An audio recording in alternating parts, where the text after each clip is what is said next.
नमस्कार दोस्तों, वैदिक मंथन चैनल में आपका स्वागत है। आज हम तरुण कुमार और सायंजनी सर का डिबेट सुनाते हैं कि रामायण और महाभारत का काल्पनिक है या सही है। आइए घमासान डिबेट सुनते हैं।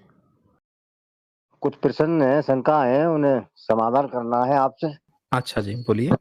ये महाभारत रामायण इनको वास्तविक मानते हैं या काल्पनिक? देखिए, किसी भी चीज को वास्तविक या काल्पनिक मानने का आधार होना चाहिए। देखें, आपके तरफ से ना बैकग्राउंड साउंड थोड़ी खराब है, तो आप अपने को ना म्यूट कर लिया कीजिए या अपना सिस्टम सही कर लीजिए। तो उसका आधार सबूत होता है, सारा खेल सबूत का है। आप मुझे स्पाइडरमैन ला के दे दीजिए, बैटमैन दे दीजिए, शेक्सपियर के बहुत सारे नाटक लिखे हुए हैं वो ला के दे दीजिए, सबको जोड़िए, बहुत सारे एक्सपर्ट बैठा लीजिए और सबको एक लाइन से बुलवाना शुरू कर दीजिए। देखिए, आप म्यूट कर लीजिए ना, बैकग्राउंड साउंड आ रही है। आप सिस्टम भी सही करके नहीं आते हैं, मैं म्यूट करूंगा तो आप कहेंगे कि आपको म्यूट कर दिया गया। तो बैठा लीजिए और सब लोग लाइन से ये कहने लगे कि नहीं, इसमें जितनी भी बातें लिखी हैं सब सच है, सब सच है, सब सच है। उससे वो सच नहीं होगा। सच तब होगा जब आप उसका ना एविडेंस प्रस्तुत करेंगे। अगर आपको ऐसा लगता है कि रामायण या महाभारत वास्तविक है, ऐसा कुछ हुआ है, तो आप एविडेंस के साथ मुझे दिखा दीजिए। आपकी बातें सही होंगी तो मान ली जाएंगी, एविडेंस है तो दे दीजिए। जी तरुण कुमार। ये यदि इनके लिए वास्तविक नहीं माने, हम काल्पनिक ही मानते हैं, तो हमारे ये जो महापुरुष हैं, राजा बलि है, हिरण्याक्ष है, इत्यादि जो राजा हुए हैं हमारे, फिर ये कैसे इन्हें प्रमाणित करेंगे कि हाँ ये राजा थे, हमारे वंशज थे हमारे ये? तो ये फिर कुछ नहीं रहेंगे। फिर यदि महाभारत और रामायण को न माने तो हम। जी सर। देखें, ये सबसे पहली बात ये है कि इन दोनों का आपस में कुछ कनेक्शन नहीं है, समझ रहे ना। अगर किसी चीज का आर्कियोलॉजिकल एविडेंस अगर मिल रहा है, आप उसको ही मानेंगे। एक बात बताइए, भारत में जितने SC ST OBC हैं, हमारा तो इतिहास हमने लिखा नहीं, ना लिखने दिया गया, हमारी भाषा लिपि गायब कर दी गई। हमारे पूर्वजों ने जो लिखा था, सम्राट अशोक ने लिखा था, गुप्त वंश ने लिखा था, फिर बीच में जितने भी वंश आते गए, शुंग वंश आते गए, और जितने भी वंश आते गए, सबने जितने जिसने भी लिखा, हर्षकाल ने लिखा, पाल वंश ने, उन्हीं के मिलते हैं हमें। तो एक बात हमें समझने की जरूरत है कि जिसका हमारे पास कोई सबूत नहीं है, उसकी लिखी हुई किसी की गप्पों से हम क्यों अपना एविडेंस मानेंगे। आपको किसी बलि का पकड़ा दिया जाए, हम उसको क्यों मान लेंगे, क्यों मानेंगे। हमें किसी और राजा को पकड़ा दिया जाए, महिषासुर को हमको पकड़ा दिया जाए, हम क्यों मानेंगे उसको। हम, क्योंकि हमारे पास कोई इतिहास नहीं है। हमारा तो सारा ही इतिहास जमीन से निकल रहा है, तो जिसके जिसके सबूत निकलेंगे उसको हम मानेंगे। ऐसा थोड़े है कि कोई बैठ के कहानी आपको सुना दिया, कहानी पकड़ा दिया, उसको हम अपना इतिहास मान ले। अगर मान रहे हैं तो हम गलती कर रहे हैं। तो तरुण जी, आप जिनको भी अपना अपना पूर्वज मान लिए हैं या किसी ने बता दिया है, उनको आप साइडलाइन कर दीजिए, वो हमारा विषय नहीं है। कल्पना से कभी इतिहास नहीं बनता। भाई, हमसे कोई कहेगा कि आप राम को मानिए, सम्राट अशोक को मानिए, तो मैं सम्राट अशोक को मान लूंगा ना, क्योंकि सम्राट अशोक के एविडेंस हैं, पर राम को नहीं मान सकता। राम को मैं उसी तरह से देखूंगा जैसे कथाओं में, काल्पनिक कहानियों में, महाकाव्यों में कोई चरित्र बुना जाता है, वैसे देखूंगा मैं। उसी तरह से बलि का अगर कोई एविडेंस मिलता है उसको मान लिया जाएगा, अगर नहीं मिल रहा है तो हम लोगों को भी आदत डाल लेनी चाहिए कि जिनका सबूत नहीं है उनको काव्य के पात्रों की तरह देखें, एक कल्पनाओं की तरह देखें, कथाओं इंस्पिरेशन की तरह देखें। वो हकीकत मत मानिए, क्योंकि उसका कोई सबूत नहीं है। इतनी सी बात है, अपनी बात रखें। ये ब्राह्मणों से जब बहस होती है हमारी, तो उसमें कहते हैं सम्मुख ऋषि का वध क्यों किया, एकलव्य का अंगूठा क्यों काटा। तो ये चीज, ये व्यक्तियों के जो नाम हैं, बिना रामायण के तो हम कह ही नहीं सकते हैं क्या, क्योंकि रामायण को खारिज करती हैं तो वो रामायण को, महाभारत को खारिज करती हैं, तो महाभारत में एकलव्य जो है नाम का व्यक्ति फिर नहीं हुआ। इधर रामायण नहीं मानते हैं तो सम्मुख ऋषि नाम का कोई हमारा महापुरुष रहा ही नहीं है क्या। इधर जो है ये कंस हुए, और भी राजा हुए हैं, राजा अय्याति हैं, बहुत ढेर सारे जो है कहाँ है राजा हुए हैं, तो ये सब खारिज हो जाएंगे। एकलव्य हैं बस, सम्मुख ऋषि तो ये शायद हुए ही नहीं फिर क्या, ये सब खारिज ही हो जाएंगे। इससे कह रहा हूँ कि मतलब ये फिर थे ही नहीं, इसका मतलब। जी सर बोल। हाँ जी, बिल्कुल सही कहा आपने, वो सारे के सारे खारिज हो जाएंगे, ये सारे खारिज हो जाएंगे। बस यहाँ पे बात ये है, आप ये सोचेंगे कि हम लोग क्यों नाम लेते हैं, उसका नाम लेने का कारण होता है। कहने का मतलब ये है कि आप स्वस्थ हैं तो हमें आपको कांटा चुभाने की जरूरत नहीं है।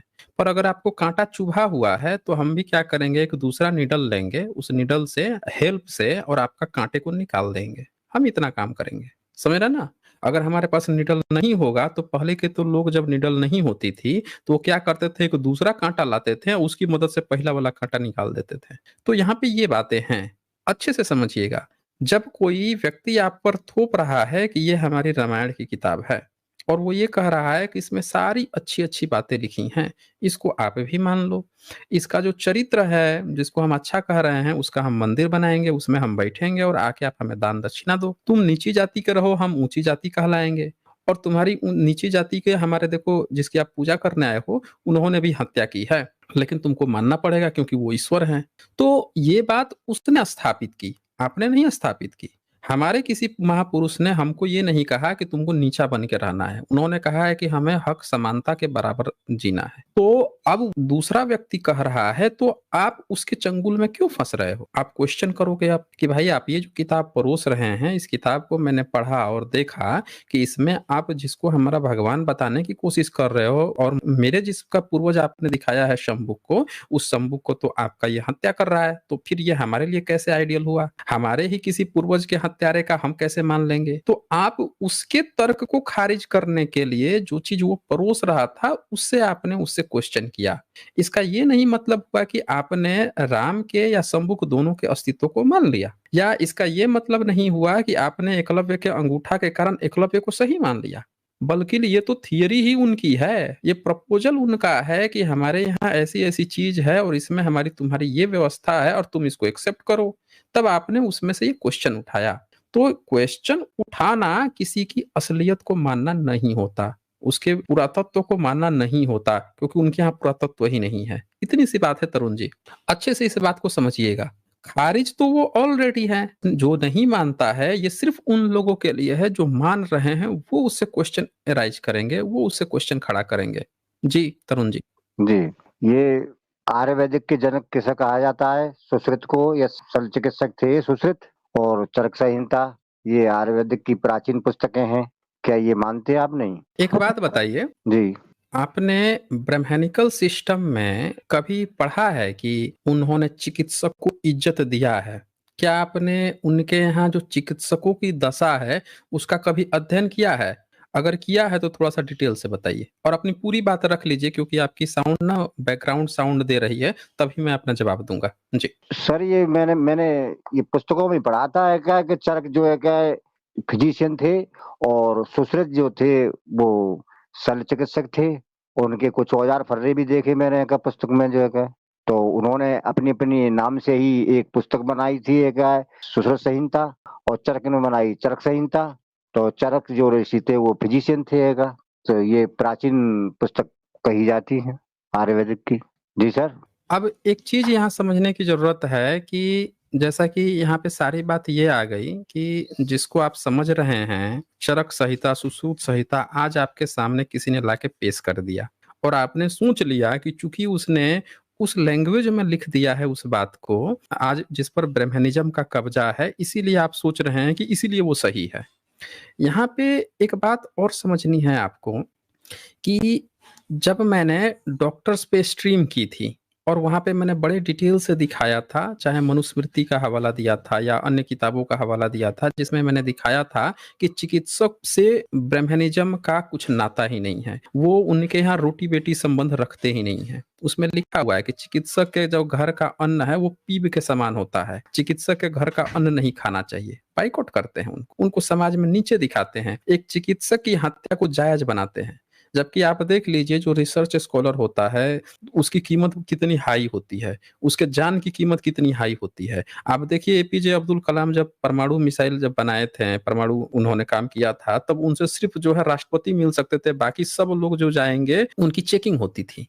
इतनी हाई सिक्योरिटी कर दी जाती है क्योंकि उनकी कीमत अच्छी मानी जाती है। एक डॉक्टर जो लोगों की जान बचाता है उसकी कीमत जो है सबसे डाउन कर दी जाती है, शूद्र बना दिया जाता है। तो ब्राह्मणिज्म में कभी भी चिकित्सक को कोई आदर नहीं दिया गया। इससे ये भी पता चलता है कि वो ब्राह्मणों का पेशा कभी नहीं था। ब्राह्मणों का अगर पेशा होता तो उसको अपने बराबर में रखते, ब्राह्मण की तरह बना के रखते। और यही कारण है कि अंग्रेजों के आने से पहले जो है ब्राह्मणिज्म में चिकित्सा पे ध्यान नहीं देते थे। कोई लड़कियां नर्स वर्स तक नहीं बनती थी। एक मैं आपको रेफरेंस दिखाता हूँ, थोड़ा पुराना रेफरेंस दिखाता हूँ, मेगास्थनीज के समय का दिखाता हूँ। जो मेगास्थनीज की इंडिका जो बात कहती है, उसने जिक्र किया है कि भारत में विद्वान वर्ग के 2 श्रेणियां थी, बमहन शमन की। और उस बमहन शमन में उसने जिक्र किया कि जो शमन लोग होते थे उसमें 2 तरह के लोग थे।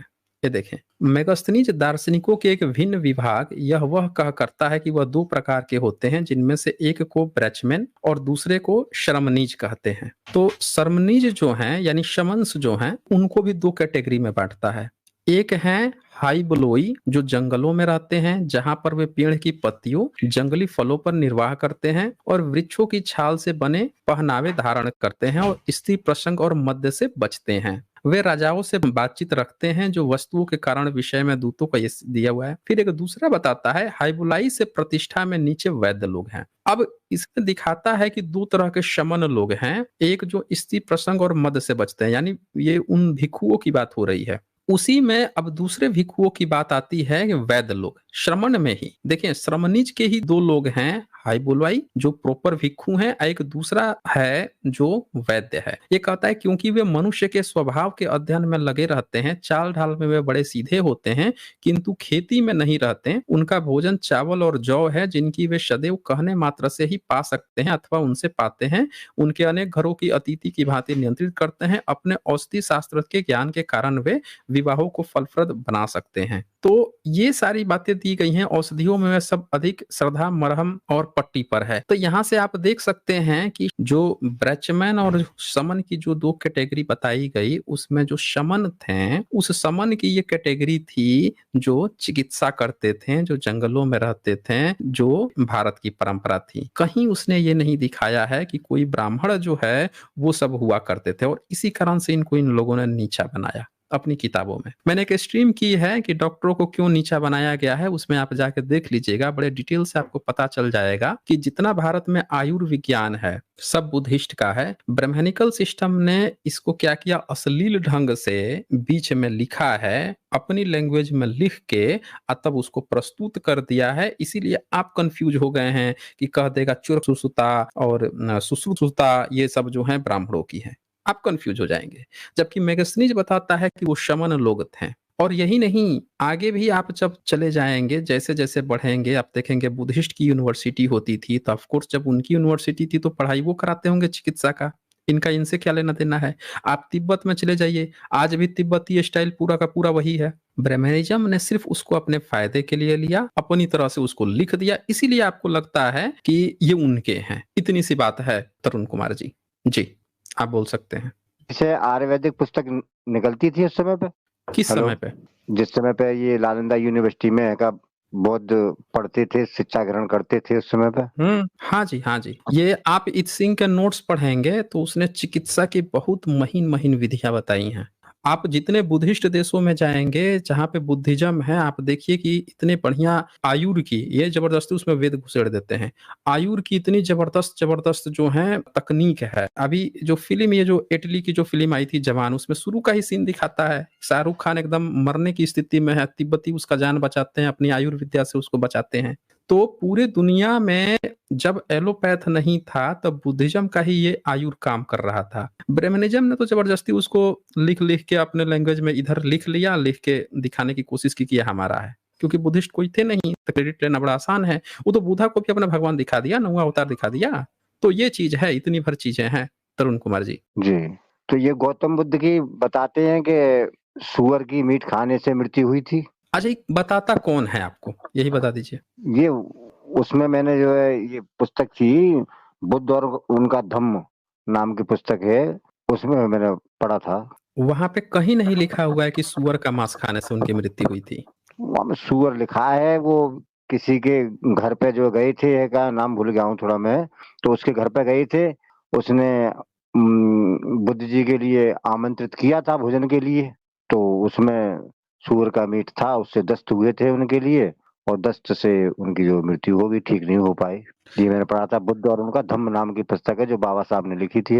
देखें तरुण कुमार जी, दिक्कत क्या है कि जब भी आप अनुवाद पढ़ते हैं तब लोग अनुवादों में इस तरह की गलतफहमियां डाल देते हैं या आप लोग खुद से परसेप्शन ऐसा बना लेते हैं। आप पूरे बुद्धिज्म की सारी किताब पढ़ लीजिए, कहीं भी ये नहीं लिखा हुआ है कि सूअर का मांस वो खाए थे। जब भी आप किसी ब्राह्मणिज्म के द्वारा पढ़ेंगे तो वो जबरदस्ती आपको इस तरह की नौटंकी बताना शुरू करेगा।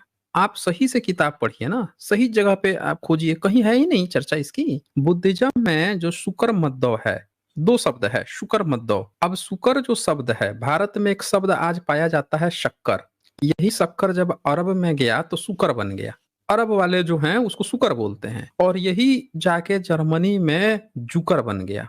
जैसे मार्क जुकरबर्ग जो है, मार्क जुकर, ये डॉक्टर राजेंद्र प्रसाद सिंह ने अपने ट्वीट भी किया हुआ है। तो जो जुकर शब्द है वो इसी से रिलेटेड है। जब दो शब्द को जब हम जोड़ते हैं, जैसे गुलाब जामुन, गुलाब जामुन में गुलाब अलग चीज है, वो एक फ्लावर है, और गुलाब जामुन, जामुन एक फ्रूट है। इन दोनों को मिलाते हैं तो गुलाब जामुन जो कि एक मिठाई बनता है।